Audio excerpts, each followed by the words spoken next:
Hello everyone, Maria here, and we finally have my first paycheck of March. I get paid semi-monthly now, so I get paid on the 15th and the last day of the month. And it ended up being quite a bit higher than expected because I did change from my tax withholdings from single to married, which I am married, just so then they aren't taking out extra taxes because I need the extra money flow for my current medical condition and all those changes. So I was trying to think of the different ways to do this since I use almost all my expenses onto my credit cards, get cash back, pay them off before I get interest, and then some of my cards have 0% APR in general. So on my monthly spread, I show y'all like all of the charges that I get, which there's that, like, as you've seen, it's been kind of a crazy month. So I show you like all of them, but that doesn't mean they all go from my bank account. And I didn't want it to start getting confusing. So what I think I'm going to do is I'm going to use the monthly view and start just notating like everything that comes in expenses wise, and that's how we'll keep this here. And then on the monthly view, we'll kind of do something similar where we show the like the breakdown of the different categories that I'm spending in. And then I know it says paycheck up here. That's just because I was using a paycheck, a leftover paycheck one for a monthly view. And then for the paychecks, what we're gonna do is we're going to do the paying off all of my credit cards that have, so for instance, my 15th paycheck, I'll be paying off any of the balances I've occurred between the 1st and basically, I guess technically the 14th, because anything on the 15th that I get when I go to make the payments, anything pending I found isn't going to be included in those. Just the way the cards read. So anything from the 1st through the 14th, I'll be paying technically with my 15th paycheck.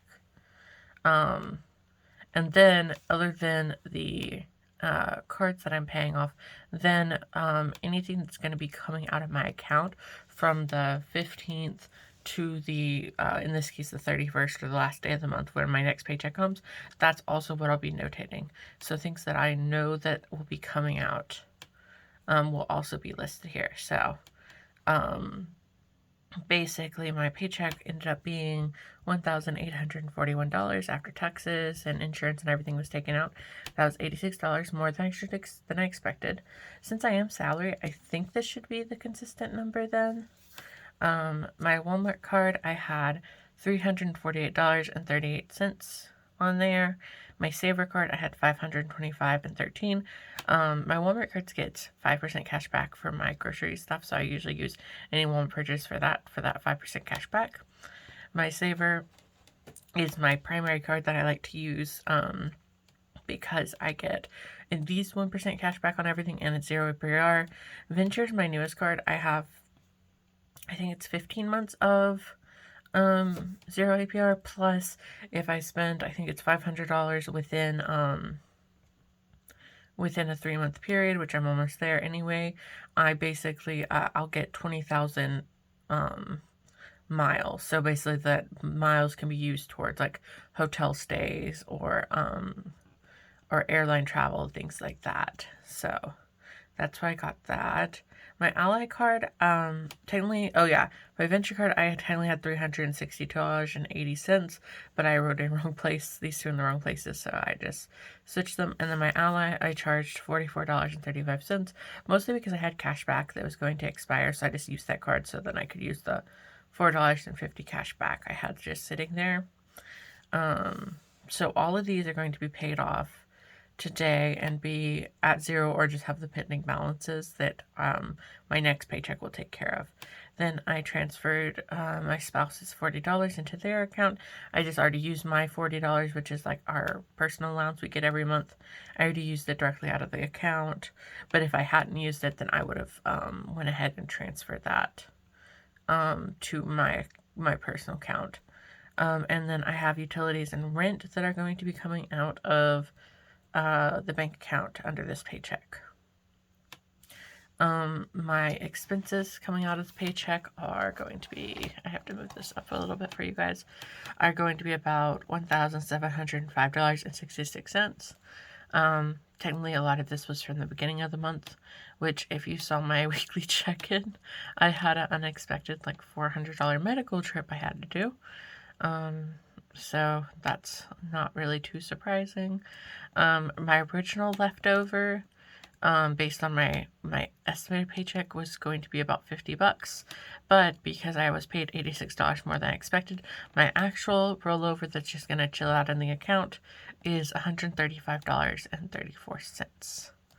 So I'm gonna play around with this because this is a new way of tracking things. I just feel like it would be a little redundant since I do check-ins to go over all of this, and plus not all of this reflects on like the way the money comes out. So I just felt like it made way more sense to do it this way. And also just makes sense in my head for budgeting purposes, just to go ahead and, because I already pay off my cards throughout the month, so pay them on the 15th and then pay them on the last day of the month, and then that's just how I allocate things. So I think this makes sense. If you do use your credit cards, I know some people use their credit cards and they pay them off every month too. And I will say, if you are trying to follow along with all my numbers, I'm not, just because of how chaotic my this month has been with my health things popping up and things like that. I honestly haven't been counting like my cash back as income, so all my numbers are gonna be slightly off because I just go ahead and apply the cash back to my card amount, which lowers the amounts here and there. And I also round up all my numbers other than this page because we had so little, like we didn't have like a huge line of expenses, so I didn't mind doing the percentage here. But yeah, so this is what it's looking like. It's already kind of crazy because like my expenses for that month, my expected expenses for my month after, since I no longer go to the gym because of my health thing going on, so my gym membership was canceled last month and I pay off my car, like my expenses were expected to be about like $1,800, $1,900, and already just by the first paycheck we're at $1,705.66. But like I said, I have this medical thing going on that just hit this month, and it's definitely, that's why like whenever I made my monthly, I just put medical ? I had no idea, and then sure enough, if we just kind of look over at my overview lightly, like, yeah, there's some things that are just like random, like I busted my eat out budget for $42 recently because I had some really bad news. Was that a good emotional response? Probably not. But then like most of these like out there expenses that you'll see, like just looking through here, most of them are medical. Other than Best Buy, but Best Buy wasn't medical, but it was caused by a medical situation. If you saw my other thing, I'm waiting. We did order groceries, but whenever you do Walmart grocery, they always have like a pending amount that's higher than your actual amount. So I'm waiting to write that down when I see the actual amount. Oh yeah, and I thought I already had the Walmart Plus on the yearly amount because you pay monthly, it's like $14. But if you pay yearly, it's like $8 and something. So this month we did pay this, but then I turned around and I went ahead and signed up for the yearly. So I think next month they'll charge me the yearly amount. So yeah, so we did that. And then I've just had like several like medicines that I wasn't expecting, or like I had to get medical items that have kind of been adding up. So it's just, here's a light catch up. If you can kind of see, at least things are a little less crazy than it was at the very beginning of the month. But yeah, so, oh yeah, and we still haven't gotten the R bill, which just driving me crazy, which I'm still waiting on that. Mostly the x-rays. I paid my co-pays, but I know the x-rays are going to be the thing I pay for. So that is how my first paycheck of March is going. And a little quick update. I think this is going to make the most sense, but like I said, depending, I may change it next month because a lot of things might be changing in general in my life next month. I have my oncology appointment on the 26th, and we're still waiting on the MRI to be approved. So yes, I hope you'll have a great rest of your week. And if you're paid semi-monthly or however your pay schedule is, please feel free to share. I really miss my weekly paychecks. I really loved those. And then previous to my semi-monthly, I had the bi-weekly, like kind of standard bi-weekly paychecks. But I remember one of my jobs was paid weekly, and I missed that so much. So I hope you have a great rest of your week, and bye.